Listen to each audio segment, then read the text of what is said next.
She had $11,000, shared custody, and someone else's retirement plan. Here is exactly what she did next. Her name is Carol. Carol is 42 years old. She has two children, a 9-year-old and an 11-year-old. They are on a shared custody arrangement.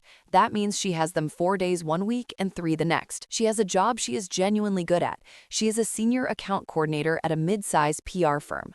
She earns $64,000 a year, and she has been with the company long enough to know exactly what her value is and to have it recognized. She has friends who show up for her. She has a family who has been more present and generous with their support than she expected when the marriage ended. By every external measure, Carol is a woman who has her life together. What Carol has in her bank account is $11,000 in a checking account, a credit card with $4,800 on it, almost entirely from legal fees, an investment account with $23,000. That was her share of a joint account that was never particularly well managed and spent most of its existence in a conservative allocation that barely outpaced inflation. She has no Roth IRA. She has no clear financial plan. She has a retirement account through work with $38,000 in it, contributed to inconsistently over the years, depending on how tight the household budget was in any given period. And she has a feeling, a very specific feeling that is hard to describe to someone who has not had it. The feeling of being 42 and starting over, not starting fresh with energy and possibility, not starting from nothing with the freedom that nothing sometimes brings, but starting again in a situation you did not choose, with resources that feel smaller than they should be for someone who worked hard and showed up for 11 years. And not being entirely certain whether building real financial security from this specific point is actually possible, whether the window is still open, or whether it quietly closed sometime during the marriage without her noticing. I am here to tell you the window has not closed.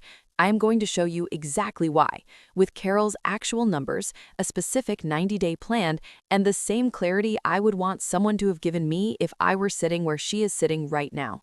Welcome to Financially Her. This video is for Carol, and it is for every woman sitting in a version of Carol's kitchen right now. What actually happens financially when a marriage ends? Before we talk about what to do next, I want to spend time on what actually happens financially when a marriage ends. The specific things that blindside women who were never warned to expect them, because going into the rebuild without understanding the landscape is how people make the wrong moves in the first critical months, when every decision has consequences that compound. The first thing that hits is the lifestyle gap. Two people living together on two incomes are each effectively living at a cost that one income alone cannot sustain. The mortgage was split between two salaries. The grocery bill was one household purchase. The utilities, the car insurance, the streaming services, the children's expenses, all of it was shared. When that structure ends, both people's individual cost of living increases because each person now has to fund an entire household on their individual salary alone. This is not a personal failing, it is arithmetic, and it hits the lower earning partner harder, which is statistically more likely to be the woman. Carol's monthly fixed expenses now, $1,850 in rent for a one-bedroom apartment, $290 in utilities, $180 in car insurance, $210 in phone and internet, $120 in children's expenses on her custody days. That is $2,650 in fixed costs before she has bought food, paid for transport, or handled anything unexpected. Her take-home pay after tax is approximately $4,200 per month. That leaves $1,550 for everything else. It is tight, it is workable, but it is dramatically different from what the household budget looked like when two salaries were covering one shared household. The second thing is the credit file. Many women who have been in long marriages come out of them with a thinner personal credit file than they expected. If your most credit history was as an authorized user on joint accounts or your husband's accounts, rather than as the primary account holder in your own name, your individual credit profile may not accurately reflect your actual financial history. Carol's score is 661. Her own credit history as a primary account holder is only 6 years old, which is why her score is lower than it should be for someone who has been financially responsible for 20 years. She had an authorized user relationship on her husband's oldest credit card from the year they married. When that account was removed from her file at divorce, she lost 12 years of credit history overnight. The third thing, and this one catches almost everyone off guard, is the QDRO process. If your divorce settlement included a share of your former spouse's retirement account, receiving that share is not automatic. It requires a legal document called a Qualified Domestic Relations Order, or QDRO. The QDRO must be drafted by your attorney, submitted to the plan administrator, reviewed, and formally approved before any funds transfer. This takes time, typically 3 to 6 months after the divorce is finalized, sometimes significantly longer. Errors in the process can create significant and, in some cases, irreversible tax penalties. Carol is owed $31,000 from her ex-husband's 401k. The QDRO was filed 4 months ago. The money has not arrived. She has followed up twice to confirm the process is still moving. This is completely normal and not a sign that something has gone wrong, but it requires your active attention and persistence, even when the last thing you want is to deal with more administrative complexity. There are 2 specific rules to know about the QDRO. First, follow up every 6 weeks. The process involves multiple parties and stalls if no one is chasing it. Second, when the funds arrive, they must go directly into a rollover IRA, not a checking account, not a savings account, a rollover IRA, opened and waiting before the funds land. If the $31,000 is deposited into a regular bank account instead of a rollover IRA, Carol will owe ordinary income tax on the full amount, plus a 10% early withdrawal penalty. The combined tax hit is approximately $10,000. The rollover costs nothing to set up, and a single phone call to a major brokerage institution handles the mechanics. Make that call before the funds arrive, not after. The fourth thing is taxes. Your filing status has changed. If you have children in shared custody, the rules around who claims the dependent exemption and the child tax credit in which years must be explicitly agreed on, ideally written directly into the divorce decree. If it is not specified, the IRS has default rules. But those defaults may not align with what you and your former spouse assumed. Carol discovered an unexpected $2,200 liability in her first post-divorce return, because the decree language was ambiguous about the child credit in alternating years. Consider working with a certified public accountant for at least the first 2 tax years after divorce. The difference in expertise is worth the cost. The window is not closed. I need to address Carol's feeling directly because it is one of the most financially damaging beliefs a woman can carry out of a divorce. Not because it is dramatic, because it is quiet, because it converts slowly and silently into inaction. An inaction at 42, left unaddressed, compounds in ways that are more expensive than the divorce itself. The feeling is, it is too late. I am 42. I am starting from almost nothing that is mine. The window is closed. Here's what is mathematically true. Carol has 23 years until standard retirement age at 65.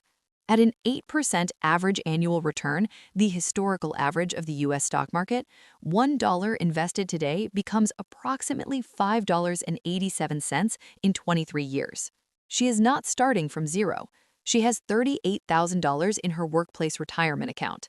She has $23,000 in the settlement investment account. She has $31,000 coming in the QDRO. That's $92,000 in retirement assets today.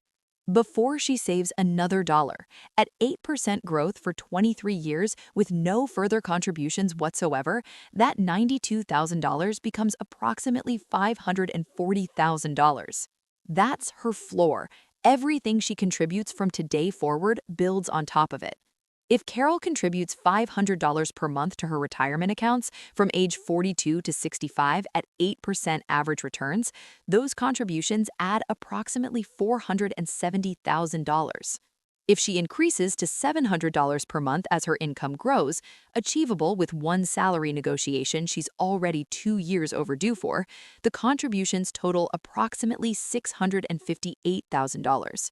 Her total retirement picture at that contribution level, over $1.2 million. The window is not closed. The window is smaller than it was at 32. A smaller window is different from a closed one. Smaller windows require more precision and less wasted time, but they open.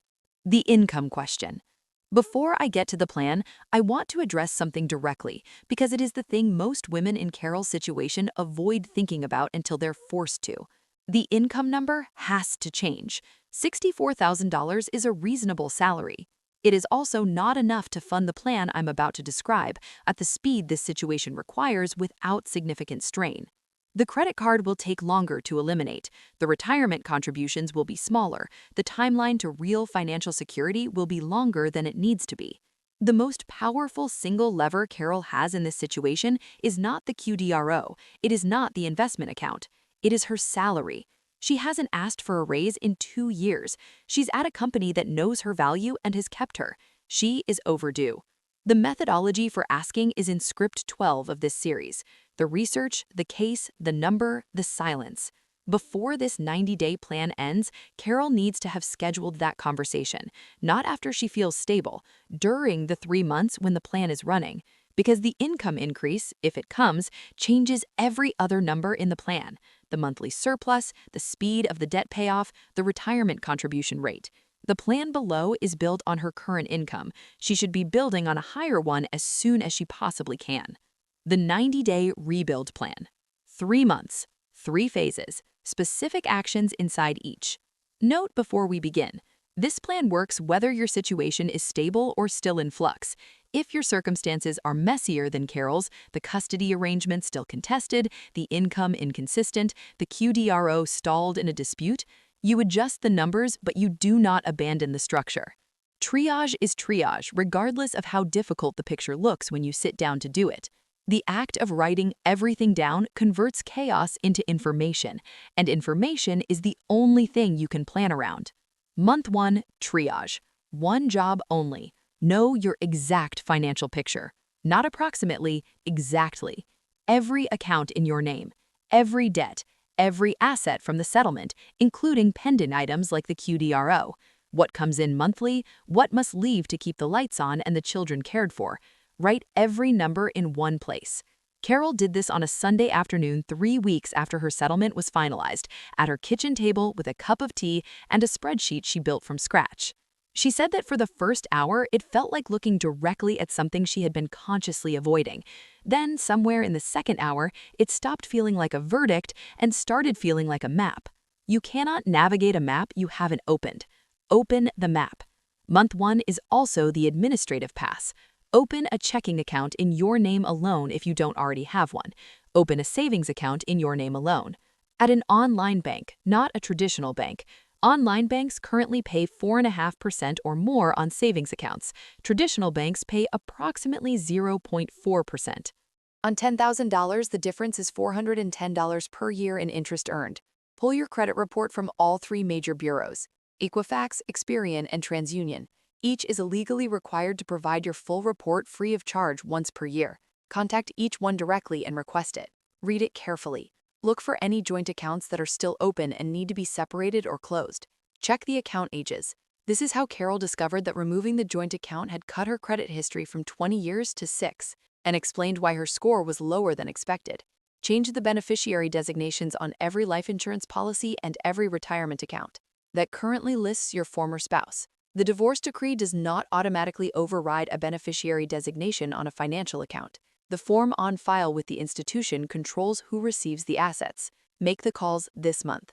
This is the administrative task most commonly left undone, and it has the most serious potential consequences. Do not make major financial decisions in month 1. Not investing, not making large purchases, not moving settlement money to a new investment before you have had time to think clearly. Month 1 is for knowing what you have and making sure the administrative foundation is solid. The bold moves come in month 3. Month 1 is the map. Month 2, stabilize. Your job is to build a budget that functions on your actual take-home, $4,200, and to live inside it for the full 30 days without supplementing with the credit card. If your surplus is smaller than Carol's, adjust the numbers. If your surplus is larger, channel it to savings. The structure is the same regardless of the scale. Carol's budget, $2,650 in fixed costs, $600 for food, groceries only in month 2, $200 for transport, $150 for children's activities and extras on her custody days, $200 for personal care and all miscellaneous. That leaves $400 in surplus. Every dollar of that surplus goes to the high-yield savings account, every month, without exception. The goal at the end of month 2, $1,400 in savings that did not exist before, not the Roth IRA, not the investment account. $1,400 in her own high-yield savings account, in her own name, building a floor she has never had independently. The amount matters less than the practice. The practice is what becomes the system. The QDRO funds, when they arrive, they go directly into the rollover IRA already set up and waiting. This is not a discretionary choice about whether to invest. This is the only correct answer. The rollover IRA was set up in month 1 specifically for this moment. The decision was made when the thinking was clear. She executes it when the money arrives. Month 3, build. This is when Carol looks forward rather than managing the immediate situation. Month 3 is when she opens a Roth IRA. The 2026 contribution limit is $7,000. That is not the point this year. She opens the account with $200, selects a total market index fund, and sets up an automatic monthly contribution. The account is open. The habit is established. The amount grows as her income grows and her budget stabilizes. Month 3 is when Carol sets her 12-month financial target. Not a vague intention, but a specific number with a specific deadline.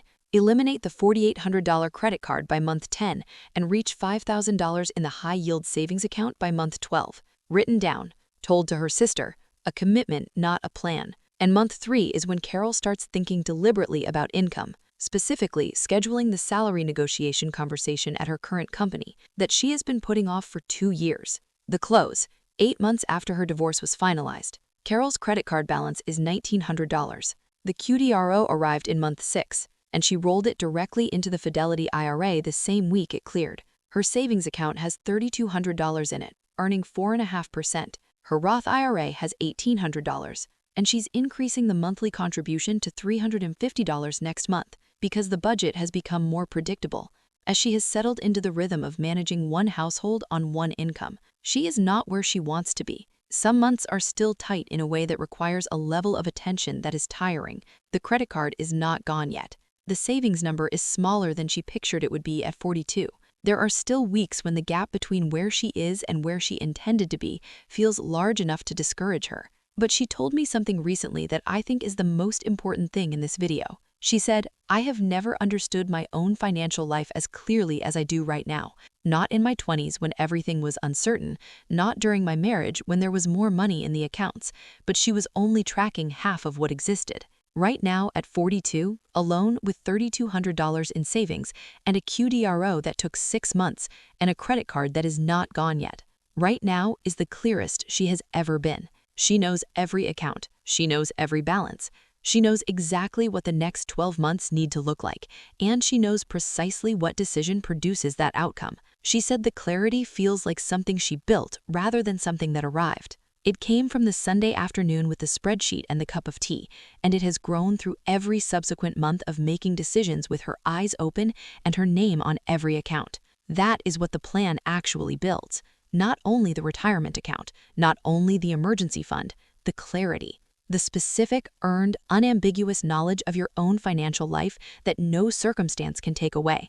Not a divorce, not a difficult year, not a number that is smaller than you wanted it to be. The knowledge that you know what you have, you know what you need, and you know exactly what you're doing to close the gap between them. Carol is going to be fine, more than fine. If you are where Carol is right now, or if someone you love is, share this video. The plan is here. The numbers are here. The window is open, and it's wider than it feels from where she is standing today. I'll see you in the next video. And if you share this with one woman who needs it, just one, that's the most valuable thing you can do with it.